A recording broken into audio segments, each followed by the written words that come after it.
Long before the rise of empires, before the pyramids cut their sharp silhouettes into the Egyptian sky, before kings crowned themselves with the double diadem of Upper and Lower Egypt, there existed a force that was not seen, not named, not even fully understood, a presence as subtle as the desert wind and as vast as the endless sky, a god who was felt rather than worshipped, whose essence lay hidden behind creation itself, and whose name would one day rise above all others, Amun. In those earliest centuries, when the Nile still dictated the fragile rhythm of life and death, the people of Egypt whispered of many gods, of the sun's blazing authority in Ra, of the earth's fertility, of the sky's embrace. Yet Amun remained something different, something elusive, something almost philosophical in nature, for his very name meant the Hidden One, and in that hiddenness lay his terrifying power, because what cannot be seen cannot be limited, and what cannot be limited cannot be conquered. It was in the quiet city of Thebes, long before it became the beating heart of empire, that Amun first emerged from obscurity, not with thunder or fire, but with patience, the patience of a god who understood that true dominion is not seized in a moment, but woven slowly into the fabric of destiny itself. In the earliest days of Egyptian religion, Amun was not yet king, nor even widely revered. He was a local deity, associated with air, invisibility, and the unseen forces that moved the world without revealing themselves, often depicted as a man wearing a crown of tall plumes, or sometimes as a ram, a symbol of fertility, virility, and hidden strength. Unlike gods who announce themselves in blazing forms, like Ra, whose daily journey across the sky commanded awe and fear, Amun operated in silence, in suggestion, in the whisper of wind through reeds, and the invisible currents that filled the lungs of every living being. And it was precisely this ambiguity that allowed him to evolve, to expand, and to absorb meanings far beyond his original domain. As political power shifted across Egypt, so too did the hierarchy of the gods, for religion in ancient Egypt was never static, but deeply intertwined with kingship, conquest, and the ambitions of those who ruled. And when Thebes rose from provincial obscurity to become a center of power during the Middle Kingdom, so too did Amun ascend alongside it, his identity growing, his influence spreading, his mystery deepening. There came a moment, not sudden, but inevitable, when the hidden god could no longer remain separate from the visible source of life, when the quiet force behind creation merged with its most radiant expression, and thus was born Amun-Ra, a divine synthesis that united invisibility with omnipresence, mystery with supremacy. In this transformation, Amun did not replace Ra. He absorbed him, transcended him, became both the hidden force behind the sun and the sun itself, the unseen origin and the visible manifestation. And in doing so, he achieved something no other god had fully accomplished. He became not merely a god among many, but the king of the gods, the ultimate creator, the one who existed before creation and yet sustained it daily. Texts from temples and tombs began to speak of Amun as self-created, a being who brought himself into existence out of the primordial chaos known as Nun, who then fashioned the world through thought, through will, through the sheer inevitability of his existence. And unlike other creation myths that relied on physical acts, Amun's creation was often described as intellectual, almost philosophical. He conceived the universe, and therefore it was. As Egypt entered the New Kingdom, a period of unprecedented expansion, wealth, and military dominance, the cult of Amun reached heights that transformed not only religion, but the very structure of the state itself, for the god's influence was no longer confined to myth. It was institutional, political, and absolute. At the center of this power stood the vast temple complex of Karnak, a monument not merely of stone, but of devotion, ambition, and divine propaganda, expanded over generations by pharaohs who sought to align themselves with Amun's authority, each adding pylons, obelisks, and sanctuaries in a continuous act of reverence and competition. The priests of Amun, who served within these sacred walls, became among the most powerful individuals in Egypt, controlling vast lands, immense wealth, and political influence that at times rivaled even the pharaoh himself. And within the dimly lit halls of Karnak, where incense thickened the air and chants echoed against towering columns, decisions were made that shaped the fate of the kingdom. It was said that Amun chose the pharaoh, that his will guided victories and determined destinies, and thus every military campaign, every royal decree, every act of governance was framed as an extension of his divine authority. The rise of Amun was not merely spiritual. It was forged in the fires of war, carried on the chariots of kings who believed themselves chosen by the god. And nowhere is this more vividly seen than in the campaigns of the great pharaohs of the New Kingdom, who marched into battle under Amun's protection. Among them stood Thutmose III, often called the Napoleon of ancient Egypt, whose military genius expanded Egypt's empire to its greatest extent, and who attributed his victories not to strategy alone, but to the guidance and favor of Amun, whose oracle was consulted before campaigns, and whose blessings were invoked before battle. Imagine the scene: the desert horizon trembling under the heat, the thunder of chariots' wheels, the clash of bronze against bronze, and amidst it all, the belief that Amun himself watched, unseen yet omnipresent, guiding arrows, strengthening arms, determining the fate of nations. In inscriptions, kings spoke of Amun standing beside them, of the god granting them strength beyond mortal limits, of enemies fleeing not merely from armies, but from divine wrath. And whether one sees this as faith or propaganda, the effect was undeniable. Amun was not just worshipped. He was feared, relied upon, and woven into the identity of empire. Yet even gods, at the height of their power, are not immune to challenge, and in one of the most dramatic episodes in Egyptian history, the dominance of Amun was confronted by a pharaoh who dared to redefine divinity itself, Akhenaten.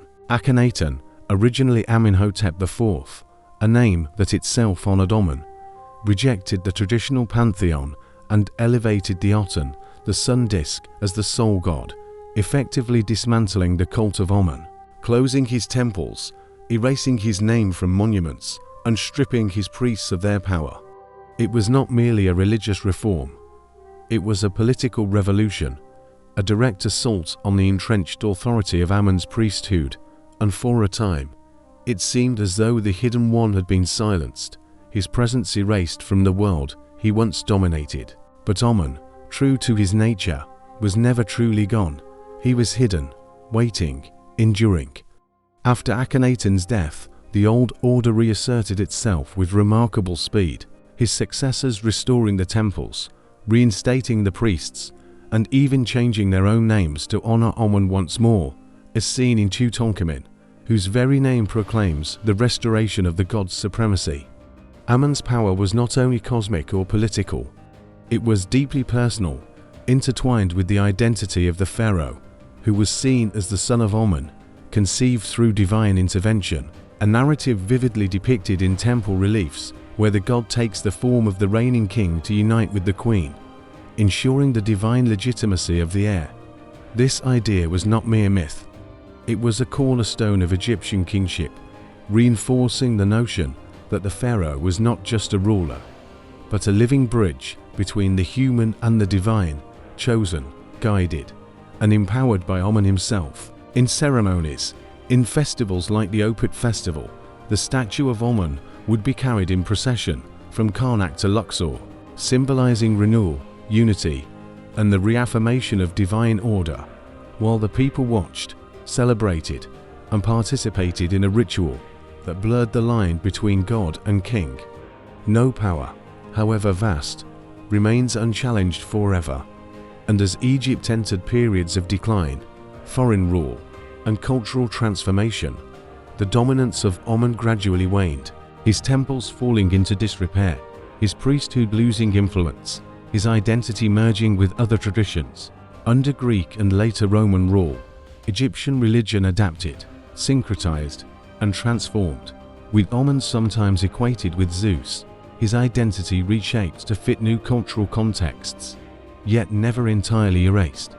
Even in decline, the essence of Amun endured, the idea of a hidden, all-encompassing force behind creation, a concept that transcended specific rituals or institutions and touched something more universal, more enduring. Amun's story is not one of simple rise and fall, but of transformation, adaptation, and philosophical depth, for he began as a local god of wind and invisibility, rose to become the supreme creator and king of the gods, shaped empires, guided kings, endured suppression, and ultimately became something greater than any single form. He was the unseen force behind the sun, the silent architect of creation, the God who existed before all things and within all things, a deity whose very nature defied limitation, whose power lay not in spectacle, but in subtlety. Even now, when the temples of Karnak stand as ruins beneath the Egyptian sun, when the chants have faded and the priests are long gone, there remains something of Amun in the world, in the idea that behind what we see lies something deeper, something hidden, something unknowable yet profoundly real. For Amun was never just a god of ancient Egypt. He was a concept, a presence, a question. What is the unseen force that shapes reality itself? And perhaps that is why his name endures, not merely in history, but in thought, in mystery, in the quiet understanding that some powers are not meant to be fully revealed. Amun, the hidden one, still remains. Before the Nile carved its eternal path through black earth and desert stone, before kings crowned themselves as living gods, before temples rose in defiance of time, there was only darkness, an endless, silent ocean known to the ancient Egyptians as none, a boundless void of still waters, where neither sky nor land nor life yet existed. And within that infinite emptiness, where nothing stirred and nothing spoke, there emerged a presence unlike any other, self-born, self-aware, and inevitable, the first god, the creator, the beginning of all things, Atum. He did not rise from parents, nor was he shaped by another's hand. Instead, Atum willed himself into existence, a solitary consciousness awakening within chaos, and in that moment of divine self-realization, he became both creator and creation, the one who would shape the universe simply because he existed within it. And as the first light of awareness pierced the darkness, Atum transformed, revealing another aspect of his eternal nature, the radiant, blazing force that would dominate sky and earth alike, Ra, the sun itself, whose daily journey across the heavens would come to define the rhythm of life, death, and rebirth for all eternity. In the beginning, Atum stood alone upon the primordial mound, a small island of existence rising from the endless waters, a symbol of stability emerging from chaos, and in his solitude lay both his power and his burden, for there were no gods beside him, no beings to share his awareness, no voices to answer his thoughts, and so he created. Ancient texts, preserved in the pyramid texts and later elaborated in temple inscriptions, describe Atum's act of creation in ways that are at once symbolic, intimate, and deeply philosophical, for he brought forth the first divine pair, Shu, the god of air, and Tefnut, the goddess of moisture, through an act that scholars have interpreted as either spitting or self-generation, a reflection of the idea that all existence flows directly from the Creator himself. From Shu and Tefnut came Geb, the earth, and Nut, the sky, and from their union came the next generation of gods, including Osiris, Isis, Seth, and Nephthys, forming what would later be known as the Ennead of Heliopolis, a divine family that mirrored the structure of human society while embodying the forces that govern the cosmos. At the center of this creation stood Atum, not merely as a progenitor, but as the sustaining force behind existence, for it was his light that allowed life to flourish, his journey that marked the passage of time, and his will that maintained order, Mat, against the ever-present threat of chaos. Each day, Ra rose in the east, reborn as the youthful sun, known in some traditions as Khepri, the scarab who pushed the sun disk across the sky, symbolizing renewal and creation, and as he ascended to his zenith, he became the powerful midday sun, Ra in his full glory, the king of gods and men, whose light nourished crops, guided travelers, and illuminated the world. Yet it was in the evening, as the sun dipped below the western horizon, that Ra revealed the most mysterious aspect of his nature, for he transformed once more into Atum, the aged creator, returning to the underworld in a journey that was as perilous as it was essential.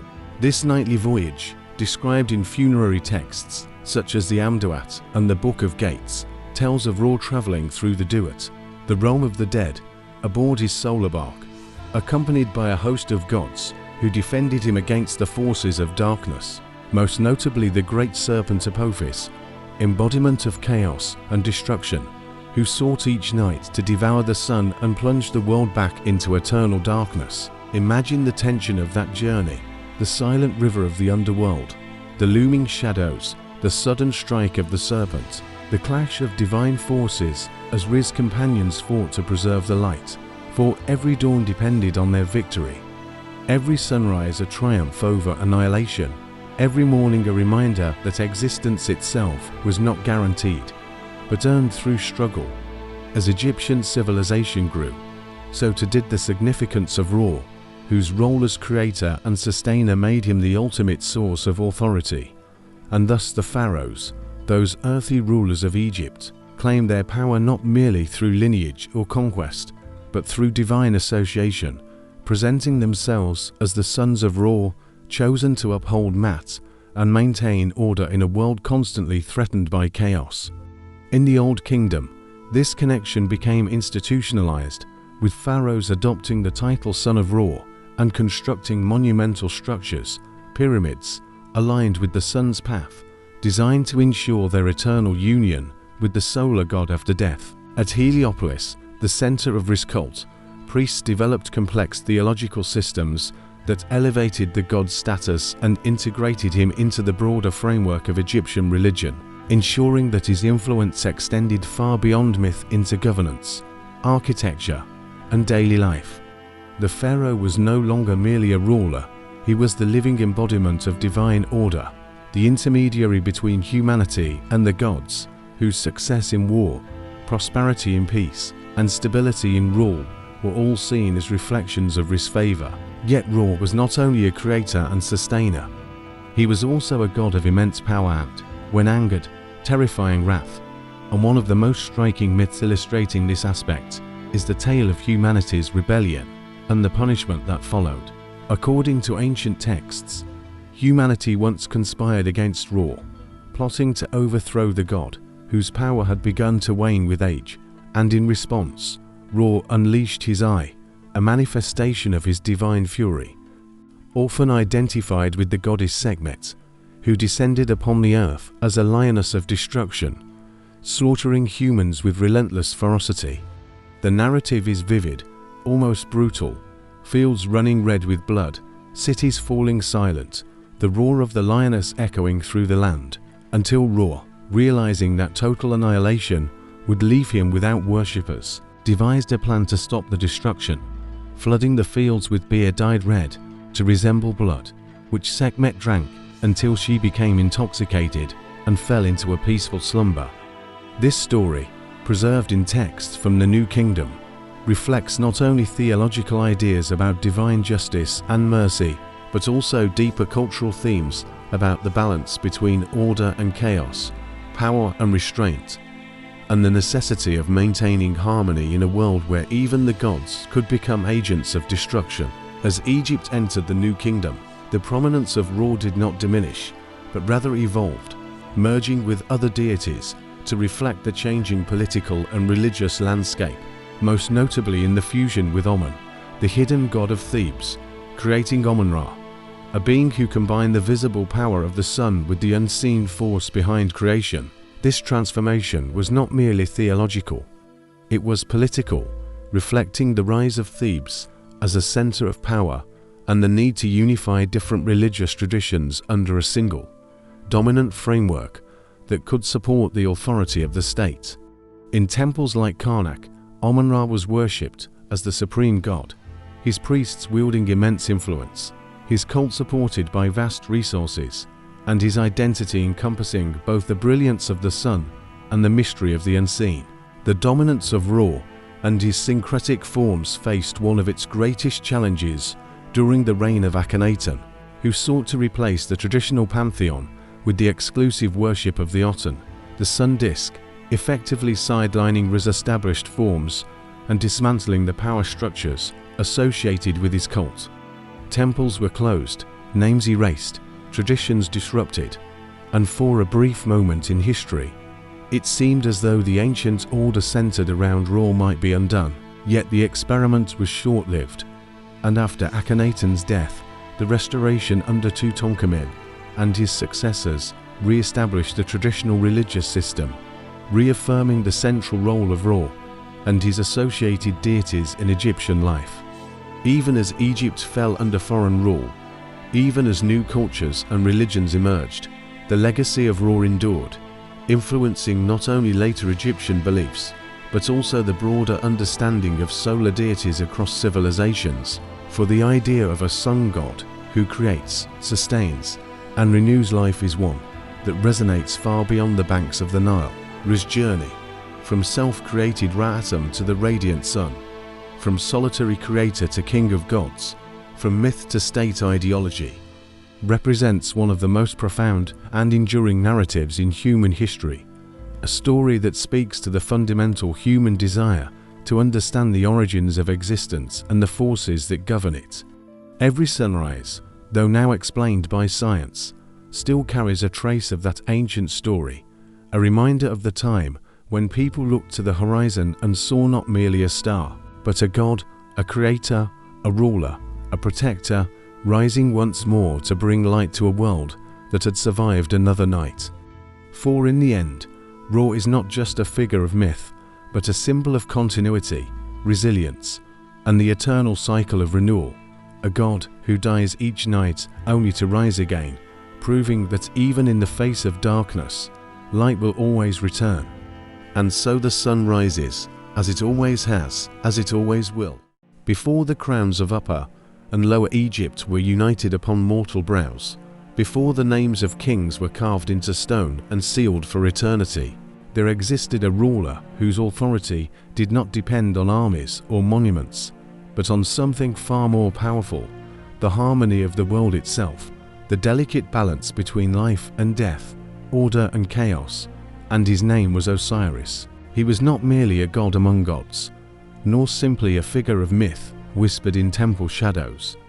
He was remembered as the first great king of Egypt, a divine ruler who brought civilization to humanity, who taught the people how to cultivate the land, how to live under law, how to honor the gods and respect one another, and whose reign became a golden memory, a time when justice was not enforced through fear, but lived as a natural truth. Yet as with all golden ages, it would not last, for where order rises, chaos stirs, and in the quiet corners of power, ambition grows sharp and patient, waiting for the moment to strike. Osiris ruled not alone, but within a divine family whose relationships were as complex and fragile as any royal court, for he was the son of Geb, the earth, and Nut, the sky, and brother to Isis, Set, and Nephthys, each embodying forces that shaped the world itself. At his side stood Isis, not merely as queen, but as strategist, protector, and equal, a figure of intelligence and determination whose influence reached far beyond ceremonial roles, for she understood the delicate threads that held power together, loyalty, perception, and timing, and she watched, always watched, as the court moved in subtle currents of favor and suspicion. Osiris' reign, according to ancient traditions preserved in texts and later elaborated by Greek writers like Plutarch, was marked by prosperity and peace, for he replaced brute survival with structure, teaching agriculture along the fertile banks of the Nile, establishing rituals, laws, and moral expectations that transformed scattered tribes into a unified society. But peace, in any court, divine or mortal, breeds complacency in some and resentment in others, and among those who watched Osiris' growing influence with a tightening heart was his brother Set, whose nature was not aligned with harmony, but with disruption, storm, and the untamed violence of the desert. Set was not a reckless rebel. He was patient, calculating, and deeply aware of the power dynamics within the divine court. And as Osiris' reputation grew, as his name became synonymous with justice and order, Set began to understand that open confrontation would fail, that strength alone could not unseat a king beloved by gods and humans alike. Instead, he turned to intrigue. The stories speak of a banquet, a gathering of gods and nobles, a moment of celebration that masks something far darker beneath its surface. For Set arrived not as a challenger, but as a host, presenting a magnificent chest crafted with exquisite precision, decorated in gold and rare woods, a masterpiece that seemed almost alive in its beauty. He announced a game, simple, enticing, irresistible. Whoever fit perfectly within the chest would be granted it as a gift, and one by one, the guests tried and failed, laughter filling the hall, tension masked by amusement, until Osiris himself, confident and unsuspecting, stepped forward. He lay within the chest, and in that instant, the atmosphere shattered. Set and his conspirators slammed the lid shut, sealed it with molten lead, and cast it into the Nile, the river carrying the imprisoned king away into darkness, away from his throne, away from his people, away from life itself. It was not merely murder. It was a calculated overthrow, a coup executed with precision, deception, and ruthless finality. When the news reached Isis, the court did not erupt into immediate war. Instead, it fell into a silence more dangerous than chaos, a silence of uncertainty, fear, and shifting loyalties. For without Osiris, the structure of order itself trembled. Isis did not wait for consensus, she moved. Across marshes and deserts, through foreign lands and hidden cities, she searched for the body of her husband, guided by determination that bordered on the divine, refusing to accept that death, even divine death, could be the end. Her journey, recounted in Egyptian texts and later retold in classical sources, took her as far as Byblos, where the chest had become entangled in a tree, which was then cut down and used as a pillar in a king's palace, an image so rich in symbolism that it echoes across centuries. The body of a god, hidden within the structure of a foreign court, unseen yet central. Through cunning and persistence, Isis retrieved the body, bringing Osiris back to Egypt, believing, perhaps hoping, that restoration was still possible. But Set, learning of this, struck again. In a moment that transformed myth into tragedy, Set seized Osiris' body and tore it apart, scattering the pieces across Egypt, an act not only of violence, but of deliberate desecration, ensuring that no burial, no resurrection, no continuation could take place. It was an attempt to erase Osiris completely. Yet Set underestimated Isis, piece by piece, guided by grief and determination.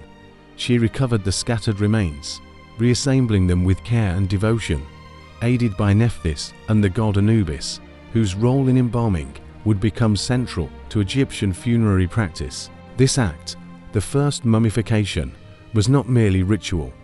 It was defiance, a statement that even in the face of destruction, order could be restored, that justice could endure. Through magic and will, Isis revived Osiris long enough to conceive a child, Horus, before Osiris descended permanently into the realm of the dead, transformed not into nothingness, but into something far greater. Osiris did not return to rule the living world. Instead, he became its judge. In the Duat, the Egyptian underworld, Osiris assumed the role of supreme arbiter, presiding over the hall of judgment, where the souls of the dead were brought before him, their hearts weighed against the feather of Mat, the embodiment of truth, balance, and justice. This was not symbolic. It was believed to be real. The dead stood before Osiris, accompanied by deities such as Anubis and Thoth, their lives examined, their deeds measured, their truth revealed. And if their hearts were found heavier than the feather, burdened by wrongdoing, they were devoured by the monstrous Amit, erased from existence. But if they were found worthy, they entered the field of reeds, an eternal paradise reflecting the idealized life of Egypt, where order, prosperity, and peace continued forever. In this role, Osiris became more than a king. He became justice itself. Yet the story did not end in the underworld. For Osiris, death left a void in the world of the living, and into that void stepped Horus, his son, raised in secrecy by Isis, trained not only in strength, but in strategy, patience, and the understanding that reclaiming a throne required more than force. The conflict between Horus and Set was not a single battle, but a prolonged struggle, a series of confrontations, contests, and trials that reflected both physical combat and legal dispute, for the gods themselves convened to decide who had the rightful claim to rule. Imagine the tension, divine councils debating legitimacy, accusations and defenses echoing through celestial halls, while on the battlefield, Horus and Set clashed in forms, both human and divine, their conflicts symbolizing the eternal struggle between order and chaos. In the end, Horus prevailed. Set was defeated, not always destroyed, but subdued, his power contained, his role redefined, and Horus ascended to the throne, restoring order to the living world. But it was Osiris, in death, who ensured that justice would never again depend solely on kings. The cult of Osiris became one of the most widespread and enduring in ancient Egypt, with major centers of worship at Abydos, where annual festivals reenacted his death and resurrection, drawing pilgrims from across the land. Tombs were constructed with references to Osiris, funerary texts invoked his judgment, and ordinary people, not just kings, began to believe that they too could achieve eternal life through alignment with his principles, marking a profound shift in Egyptian religious thought. Osiris democratized the afterlife. He made justice universal. Osiris' story is not one of defeat, but transformation, for though he was betrayed, murdered, and dismembered, he did not vanish. Instead, he became something greater, something permanent, something essential. He became the guarantee that order would outlast chaos, that justice would outlast power, that death itself was not an end, but a transition. Even now, across millennia, the image endures, a silent hall, a scale balanced between truth and deception, a god seated upon a throne, watching, measuring, deciding. For Osiris is not merely a figure of ancient myth. He is an idea that justice exists beyond life, that actions have consequences beyond time, that truth, though sometimes delayed, is never denied. And in that sense, he has never ceased to rule. Osiris, the king who died, the god who judged, the justice that endures forever. There are gods who rule by force, gods who blaze across the heavens, gods who terrify and command, but among them stands one whose power was quieter, deeper, and infinitely more enduring, a power born not from thunder or flame, but from devotion, intelligence, and an unbreakable will. And her name was Isis. Before she became the eternal symbol of motherhood, before her image spread across continents and centuries, she was a queen in a divine court filled with tension, ambition, and fragile alliances. A court where love could be a weapon and loyalty could mean survival, and where the fate of the world itself would one day depend on her choices. For Isis was not merely a nurturing figure. She was a strategist, a magician, a protector, and above all, a survivor, a goddess who would challenge death itself and, through cunning and determination, reshape the meaning of power in the ancient world.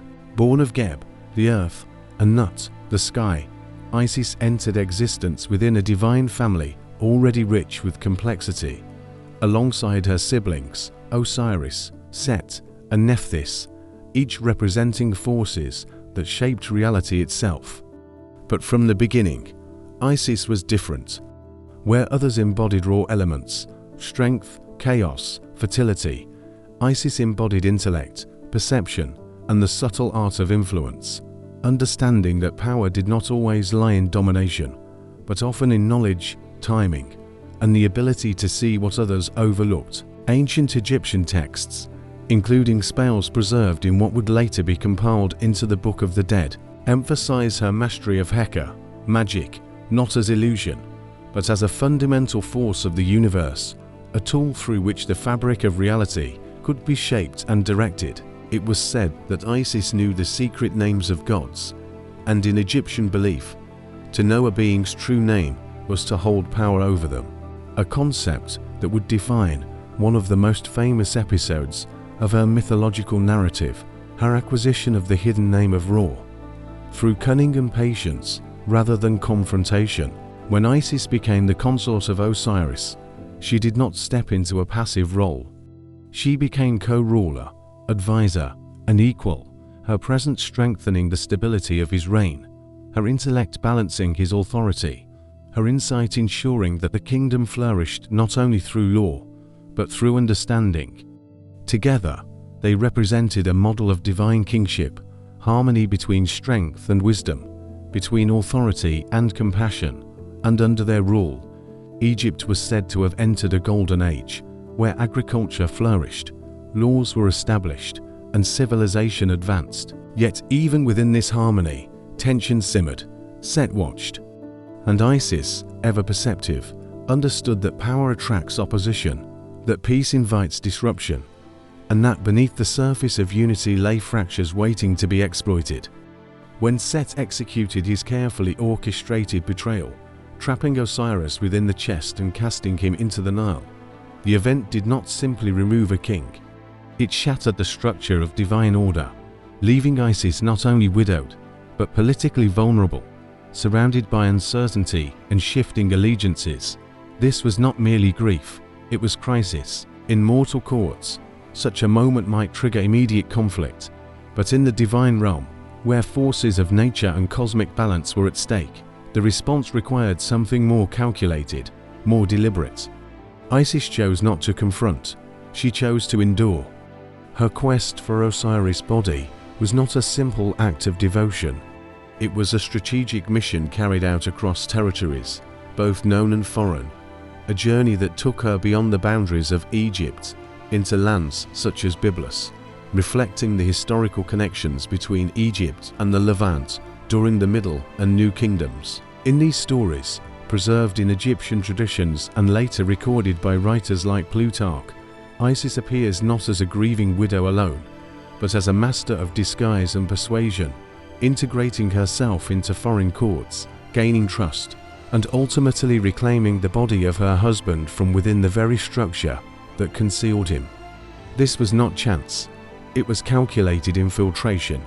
It was intelligence work at a divine level. When Isis returned with Osiris' body, she faced a challenge greater than loss. She faced finality. Death, in its most absolute form, stood before her, and she refused to accept it. With the help of Nephthys and Anubis, Isis performed the first act of mummification, reassembling Osiris after Set's brutal dismemberment, restoring not just his body, but the possibility of continuation, transforming death from an end into a transition.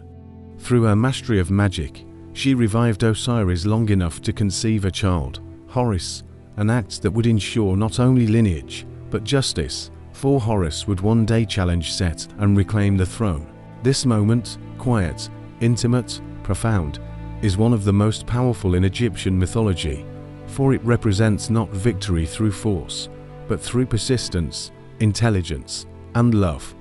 Isis' role as a mother was not defined by comfort or security, but by danger, secrecy, and constant vigilance, for after Horus' birth, she withdrew into the marshes of the Nile Delta, hiding from Set's reach, protecting her child from a threat that sought to eliminate him before he could grow.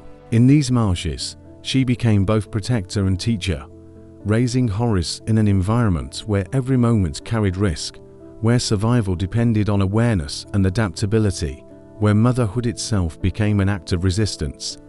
Texts describe Isis using her magic to heal Horus from venomous bites, to shield him from harm, to outmaneuver enemies, illustrating her role not only as a nurturer, but as a guardian whose strength lay in her ability to anticipate and respond to danger. When Horus came of age, the conflict with Set moved from hidden survival to open confrontation. But the battlefield was not limited to physical combat. It extended into the divine court, where the gods themselves debated the legitimacy of Horus' claim. Isis did not stand aside, she intervened. In one famous episode, she disguised herself to deceive Set, extracting from him an admission that ultimately undermined his own claim, a moment that reveals the depth of her strategic mind, her willingness to use deception not as dishonor, but as necessity in the pursuit of justice. The struggle between Horus and Set, described in various texts including the contendings of Horus and Set, reflects not only mythological conflict, but broader themes of governance, legitimacy, and the balance between strength and wisdom. And throughout it all, Isis remained a central force, not always visible, but always influential. Unlike many deities whose influence remained largely within Egypt, Isis worship expanded far beyond its origins, particularly during the Greco-Roman period, when her identity evolved and adapted, allowing her to become one of the most widely worshipped goddesses of the ancient world.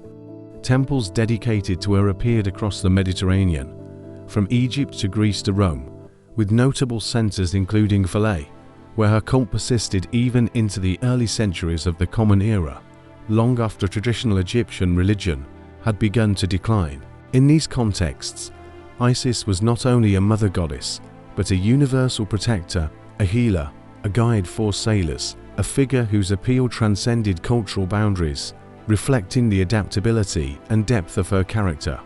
At the heart of Isis' identity, her role as a mother, but not a passive or idealized one. Rather, she represents a form of motherhood that is active, resilient, and fiercely protective, one that confronts danger, navigates complexity, and shapes the future through both care and strategy. Her image, often depicted nursing the infant Horus, became one of the most enduring symbols in ancient art, influencing later representations of motherhood in other cultures, a testament to the universal resonance of her story. The very name Isis is connected to the Egyptian word for throne, emphasizing her role not just as a participant in power, but as its foundation, the one who ensures continuity, who preserves legitimacy, who transforms loss into renewal. She was the architect behind the restoration of order, the force behind the rise of Horus, the mind that outmaneuvered chaos. In the end, Isis is not defined by a single role, but by the way she weaves them together: queen, magician, strategist, mother, each aspect reinforcing the others, creating a figure whose power lies not in dominance, but in resilience and adaptability. She did not conquer through war, she conquered through persistence. She did not command through fear, she commanded through understanding. And in doing so, she became something greater than any single title could contain, a symbol of enduring strength, of intelligent power, of love that refuses to yield even in the face of death itself. Isis, the mother who protected, the queen who endured, the goddess who refused to let the world fall into darkness.